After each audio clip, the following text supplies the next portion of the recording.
अकेले ही उस घर में काटना पड़ता है।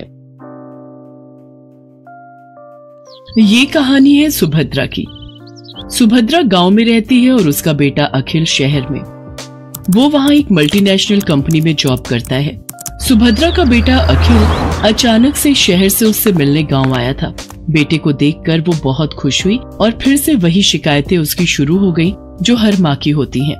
कैसी शक्ल बनाकर रखी है तूने, कितना दुबला हो गया रे तू। अरे खाना पीना ठीक से खाता नहीं है क्या? बहुत काम करवाते हैं क्या ऑफिस वाले? अरे माँ कहाँ दुबला हुआ हूँ, वैसा ही तो हूँ। पता नहीं यार माँ की आँख ऐसी क्यों होती है, उसे अपना बच्चा दुबला ही दिखता है। तुझसे तो बोलना ही बेकार है। सुन, तू हाथ मुंह धो ले, मैं तेरे लिए आलू के पराठे बनाकर लाती हूँ। सुभद्रा रसोई में जाने लगी तो अखिल ने अपनी माँ का हाथ पकड़कर उसे सोफे पर बिठा लिया और कहा, अरे माँ ये सब छोड़, मुझे तुमसे कुछ बहुत जरूरी बात करनी है। ये सुनकर सुभद्रा की आंखों में चमक आ गई और उसने खुश होकर उससे पूछा, क्या बात करनी है बेटा? शादी के बारे में? तू तैयार है? रुक, मैं तुझे कुछ दिखाती हूँ। सुभद्रा ने सोफे के पास रखे टेबल से कुछ लिफाफे निकाले और उससे लड़कियों की तस्वीर निकालकर अखिल को दिखाने लगी। बोल, कौन सी है तुझे पसंद?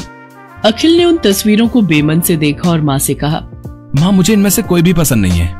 क्या बोल रहा है तू? सारी इतनी सुंदर हैं, पढ़ी लिखी भी हैं।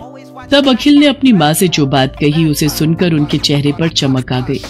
अरे सच, तूने लड़की पसंद कर ली है? अरे कौन है वो? क्या नाम है उसका? कहाँ की है? अरे माँ एक साथ इतने सारे सवाल। ये कहकर अखिल ने अपना मोबाइल निकाला और उसकी गैलरी से आकांक्षा की तस्वीर निकाल कर दिखाई। उसे देखकर सुभद्रा बहुत खुश हुई। वाह, कितनी सुंदर है मेरी बहू।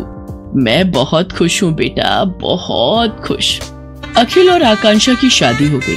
जब वो पहली बार उसे लेकर घर आया तो सुभद्रा द्वार पर उसकी आरती उतार रही थी, तो आकांक्षा को ये सब पसंद नहीं आ रहा था। आकांक्षा शहर में रहने वाली मॉडर्न ख्यालों